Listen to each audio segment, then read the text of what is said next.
गया तो ये पता चला है कि यूट्रस का ऑपरेशन हो सर चुका है। आप इतने बड़े तो डॉक्टर हैं सर, न्यूज़ के मुझे इतना खुशी हो रहा है कि सर आप मुझे इंटरव्यू देने के लिए मौका दिए। सर जैसे कि हम देख रहे हैं कि अभी खबरों में चल रहा है कि 7400 मरीज पाए गए हैं सीतामढ़ी में एड्स का। जी तो सर इतना सारा मरीज एक बार कैसे पाए गए सर? इसका सूचना पहले क्यों नहीं हो पाया सर, जब एक दो ही था तो?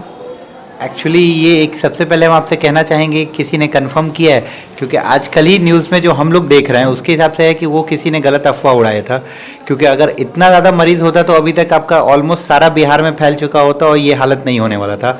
तो मेरा ये देखना है, क्योंकि पहले जो बोला गया था वो एक तरह का अफवाह उड़ाया गया था।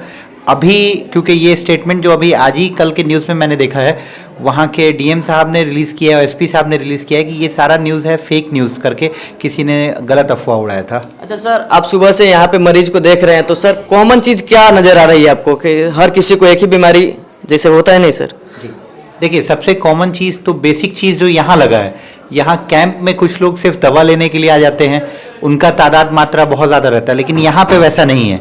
यहाँ पे हम लोग आए हैं जो हर तरह का पेशेंट दिखा है। जो सबसे कॉमन उसमें दिख रहा है, अभी जनरली इस टाइम चुनने का भी ये था कि वायरल फीवर बहुत ज़्यादा चला है और हर कोई बुखार सर्दी खांसी से पीड़ित है। तो एक जो सबसे कॉमन चीज़ इन जगह पे दिख रहा है अभी ये है। उसके साथ साथ कुछ पेशेंट्स में अभी जो हम लोगों को दिक्कत दिख रहा है वो पाइल्स का अक्सर पेशेंट को यहाँ हमारे सर्जिकल साइड में वो दिख रहा है। प्लस उसके साथ साथ क्या हमको जो दिखा है दूसरा आपका कि कमर का दर्द हो गया, ये कुछ और बैकएक है, गैस बनना, वो सब कुछ पेशेंट्स में इसलिए दिख रहा है क्योंकि उनसे अक्सर हिस्ट्री लिया गया तो ये पता चला है कि यूट्रस का ऑपरेशन हो चुका है। तो आप लोगों के न्यूज़ के माध्यम से ये ज़रूर कहेंगे कि यूट्रस के ऑपरेशन के पहले एक बार थोड़ा लेडीज़ पे ये समझाइए कि अनलेस अनटिल निकालना और करना ज़रूरी है कि नहीं है। क्योंकि अक्सर हमारे पास अभी हमको लगता है 20-30 से ऊपर लेडीज़ आई हैं। अब कारण तो हमको नहीं पता है, लेकिन सबका यूट्रस से प्रॉब्लम रहा है और उन सबको यूट्रस के कारण पोस्ट हार्मोनल थेरेपी होता है या प्रॉब्लम आता है, वो प्रॉब्लम उन सब में देखने को मिल रहा है। अच्छा सर, जैसे कि प्रधानमंत्री औषधि केंद्र है या भी जेनरिक बहुत सारे दवा है तो लोग ज़्यादा उसी को यूज कर रहे हैं सर, गरीबी होने के कारण पैसा किसी के पास नहीं रहता। सर ब्रांड दवा और उसमें सर क्या अंतर है, क्या हम उसको यूज कर सकते हैं? देखिए, 2-3 चीज़ें। प्रधानमंत्री औषधि का जो योजना है आपका, वो एज ए जेनरिक बोल के ला रहे हैं, लेकिन अभी तक बहुत सारे लोगों से जो मेरे मरीज बन के आए हैं उन लोग कहना है कि वो लोग ये दवा यूज़ कर रहे हैं और अभी तक कोई ऐसा नहीं दिखा है कि उसमें कोई साइड सिम्टम आया है या कम फ़ायदा करता हुआ है। बहुत सारे पेशेंट्स चीनी का बीपी का दवा वहाँ से लेते हैं, उनको काफ़ी कम पड़ता है और अच्छे से यूज़ कर रहे हैं, तो वो कोई ख़राबी नहीं है।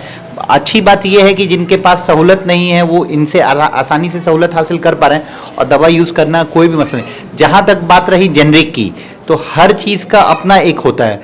आप गाड़ी मर्सिडीज़ भी है, गाड़ी मारुति भी है और साइकिल भी है, लेकिन तीनों ही एक काम करेगा आपको जगह तक पहुंचाने का। आप क्या यूज़ कर रहे हैं, कैसे इस्तेमाल कर रहे हैं, वो उसके हिसाब से डिपेंड कर रहा है। जी सर। सर आपके मन में ख्याल कैसे आया सर कि हम निःशुल्क उपचार करें और निःशुल्क दवा वितरण करें? ये एक्चुअली आज का नहीं है, बस मसला क्या हो गया था कि 1-1.5-2 साल से हम लोग बंद कर किसी भी कारण से, हमारे कारण से बंद हो गया था। क्योंकि इससे पहले हम लोग पिछले वाले में आई थिंक कोरोना के बाद बंद हुआ है। कोरोना के पहले हम लोग सालाना क्या ये इस टाइम में हम लोग ऑलमोस्ट 8-10 कैंप और हर महीने का एक कैंप हमारा फिक्स रहता था। इवन सर्जरीज भी हमारे यहाँ कैंप में होता था जो कि एकदम निःशुल्क किया जाता था, लेकिन बीच में हम लोग का लायबिलिटी का ये या टेंशन का ये या किसी चीज़ से हम लोग का काम बढ़ता गया और चीज़ें हम लोग का थोड़ा उससे सब डाइवर्ट हो गए थे।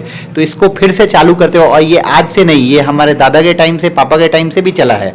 तो उसी सर जैसे कि ठंडा का मौसम अभी आ रहा है तो सर जोड़ों में बहुत ज़्यादा दर्द देखने को मिलता है सर। काफ़ी बुजुर्ग लोग हैं, उनको जोड़ों में दर्द का प्रॉब्लम आता है, तो सर जैसे कि बहुत सारे लोग पेन किलर का यूज करते हैं, तो सर सही है?